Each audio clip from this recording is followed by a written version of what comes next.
যদি আমি বলি হযরত আদম ও হাওয়া আলাইহিসসালাম পৃথিবীতে একসঙ্গে নামেননি, সেটা শুনে কি আপনি অবাক হবেন? তাহলে এখন স্কল করবেন না। এই প্রশ্নের উত্তর আপনার চিন্তার থেকেও গভীর। আমরা ছোটবেলা থেকে শুনে আসছি আদম ও হাওয়া আলাইহিসসালাম একসঙ্গে পৃথিবীতে নেমেছিলেন, কিন্তু এটা কি আদৌ সত্য, বা সত্যি ধর্মগ্রন্থ অনুযায়ী বলা আছে, নাকি সময়ের সঙ্গে সঙ্গে তৈরি হয়েছে কিছু জনপ্রিয় গল্প?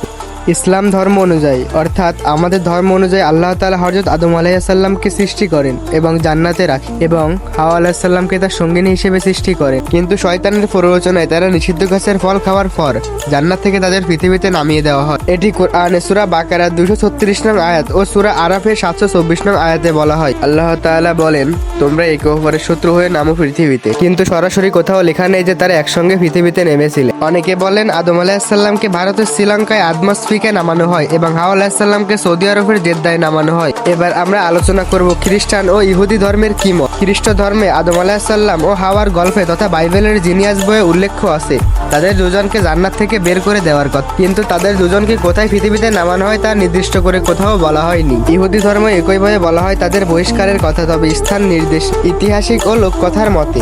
বিভিন্ন মুসলিম ঐতিহাসিকরা পরবর্তীতে বলেছে আদম আলাইহিসসালাম বুশ বা শ্রীলঙ্কায় নামেন আর হাওয়া আলাইহিসসালাম জেদ্দা শহরের নাম এসেছে জেদ্দা অর্থাৎ দাদি থেকে। তাই সত্যটাকে আদম ও হাওয়া আলাইহিসসালাম পৃথিবীতে একসঙ্গে নেমেছিলেন কিনা তার নির্দিষ্ট কোনো উত্তর নাই। ধর্মীয় গ্রন্থগুলো আমাদের একটি দিক নির্দেশিকা দেয়, আর ইতিহাস ও লোককথা তৈরি করে এক পূর্ণ চিত্র। সত্য জানতে হলে বিশ্বাস আর বিশ্লেষণ দুটোই দরকার। ধর্ম, ইতিহাস আর গল্প সব মিলিয়ে এক রহস্যময় কাহিনী। এরকম আরো রহস্যময় সত্য জানতে আমাদের সাথে থাকুন আর সাবস্ক্রাইব করতে ভুলবেন না।